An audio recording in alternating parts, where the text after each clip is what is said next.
BTCनि कुनु स्किमनि सायाव टेन्डार गावनायनि बे अधिकार गैयामोन। जाय पार्टिजों नों गैया बेजों थानाय बर'फोरखौ आंनो नाङा आंनि जाथि दानायाव बिसोरनि दरकार गैया होननायबायदि बे अट'मेटिकेलि माने बुजिनानै लानो गोनां मोनसे बाथ्रा जागोन।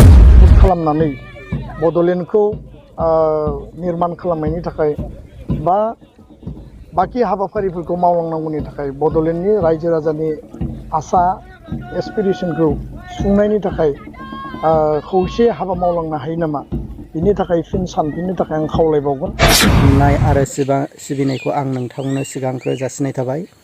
आं दा नोंथांमोननि सिगां मोनसे जे गुसुङैनो भिडिअ लाबोदों आं बे भिडिअखौ नोंथांमोननो शेयार खालामनो सानदों।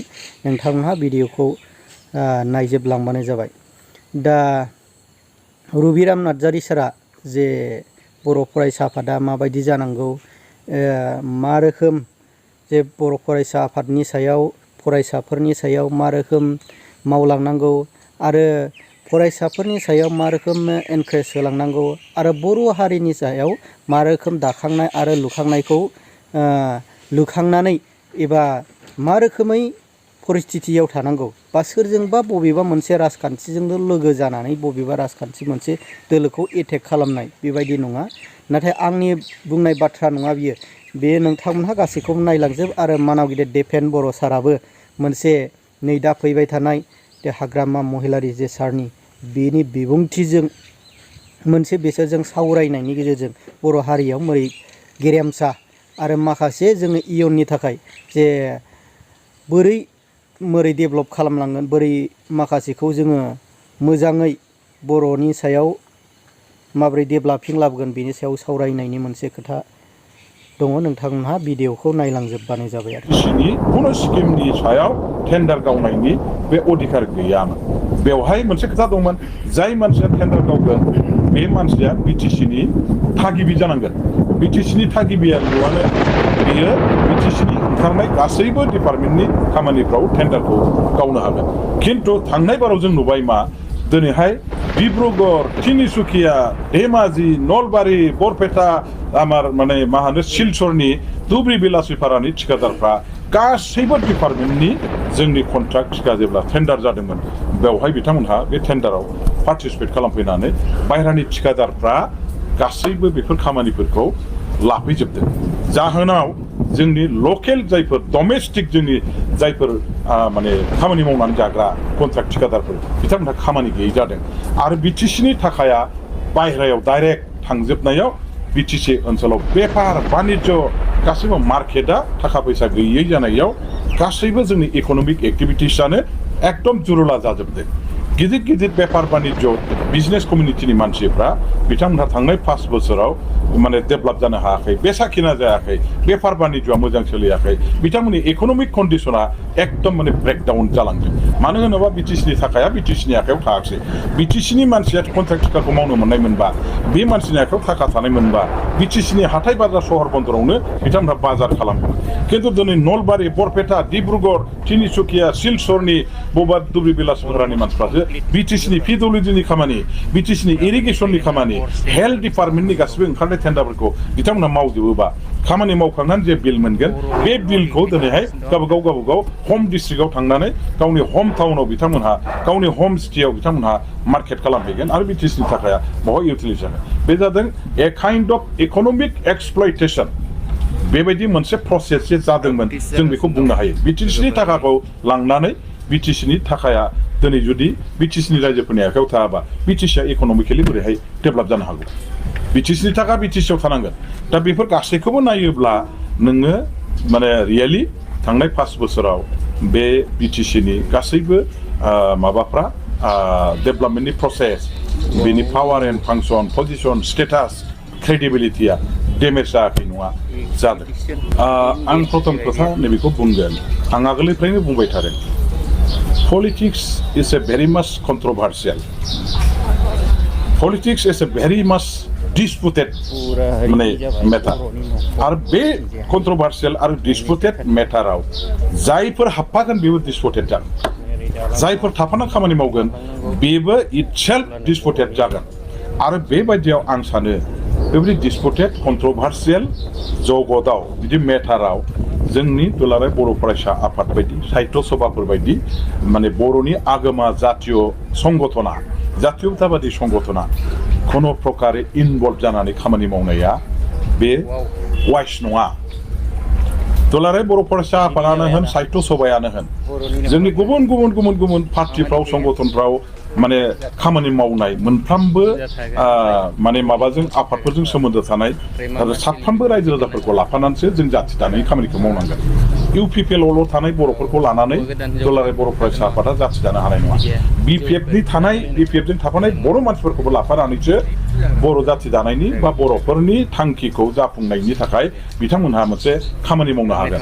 BPFआव थानाय बर'खौबो नांगौ, UPPLआव थानाय बर'खौबो नांगौब्ला होमब्ला बेजोंसो जुदि जाथि दानो हानायनि खामानिखौ फिउचाराव मावनो हालांगोनब्ला होमबा नोङो बबेबा मोनसे पलिटिकेल पार्टिजों थाफानानै खामानि मावोब्ला नोङो बै जाय पार्टिजों नों गैया बेजों थानाय बर'फोरखौ आंनो नाङा, आंनि जाथि दानायाव बिसोरनि दरखार गैया होननाय बायदि बे अट'मेटिकेलि माने बुजिनानै लानो गोनां मोनसे बाथ्रा जागोन। दा बेखायनो बर'फोरखौ गावसोरनिफ्राय खौसे खालामनांगौनि दायथ' लानांगौ संगठनफ्रा बे एबसुल' नङा, एबसु बायदि गुबुन संगठनफोर दङब्लाबो बिथांमोनहा बेबायदि खुनु बबेबा मोनसे राजनिथि दोलोजों गले गले थाफानानै खामानि मावनाया बियो थारैनो बर' जाथिनि जाथि दानायनि जे मिशन भिजन आरो माने बड'स अफ दि वर्ल्ड इउनाइट होननाय जे मोनसे बड'फानि जे मुल मोन्थोर बे मुल मोन्थोराव माने गाज्रि रोखोमै मोनसे आघात खालामनाय जागोन आरो बेनि हेंथायै थांनाय जागोन। बेखायनो आं बिथांमोनखौ खावलायगोन जे पलिटिक्सआव देरहानायबो थागोन, जेननायबो थागोन। जेननाय दिनै अबस्थायाव फैदों UPPLआ।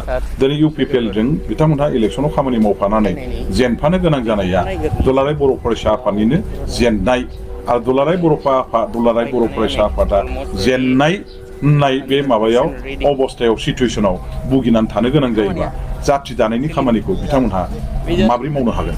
आरो बिथांमोनखौ रायजो राजाफ्रा बयबो मोनफ्रोमबो थाखोनि मोनफ्रोमबो आफादफ्राव दल संगठनफ्राव थानाय रायजो राजाफ्रा गोरलैयै नाजावनानै लानाया माने एथ' सहस जानाय नङा।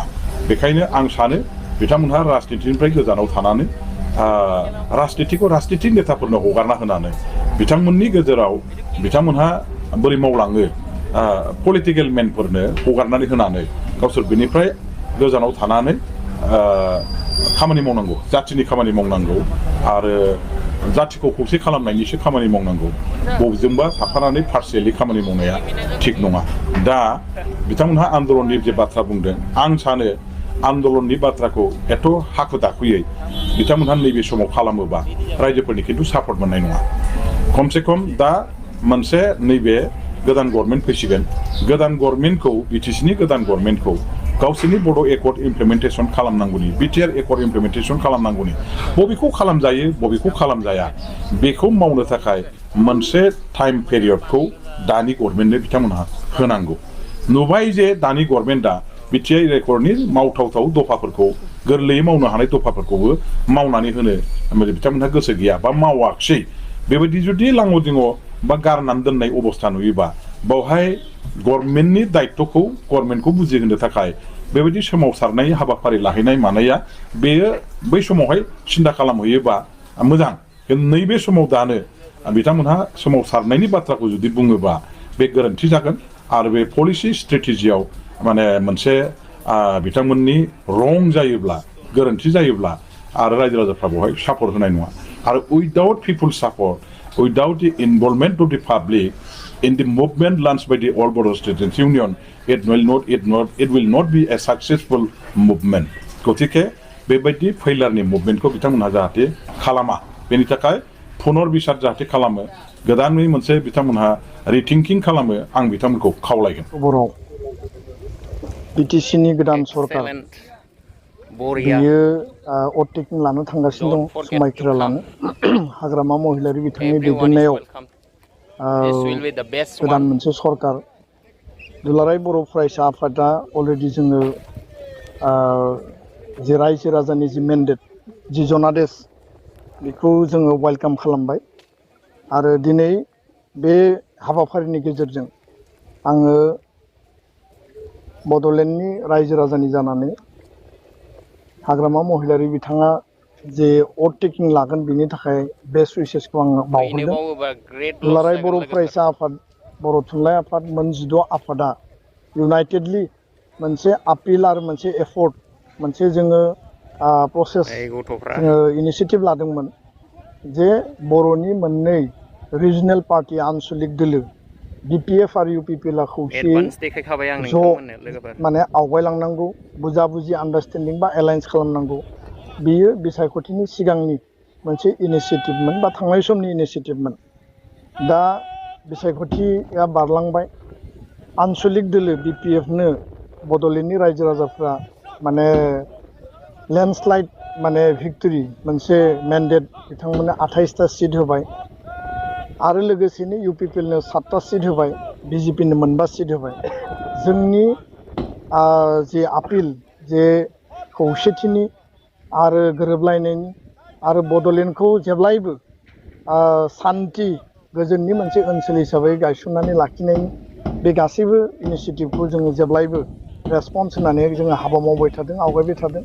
आरो दिनैनि बुब्लियाव, दिनै बे अहिंसानि दिन आरो दिनै महात्मा गान्धीनि बे जोनोम सानाव, बे साननि गेजेरजों आङो हाग्रामा महिलारि बिथां आरो प्रमद बर' सानैबो बिथांखौ आङो खावलायगोन जे फैबाय थानाय समाव आनसलिक दोलोखौ सक्तिशालि आरो मजबुत खालामनानै बड'लेण्डखौ निर्मान खालामनायनि थाखाय बा बाखि हाबाफारिफोरखौ मावलांनांगौनि थाखाय, बड'लेण्डनि रायजो राजानि आसा एसपिरेसनखौ सुफुंनायनि थाखाय खौसे हाबा मावलांनो हायो नामा, बिनि थाखाय फिन सानफिननो थाखाय आं खावलायबावगोन।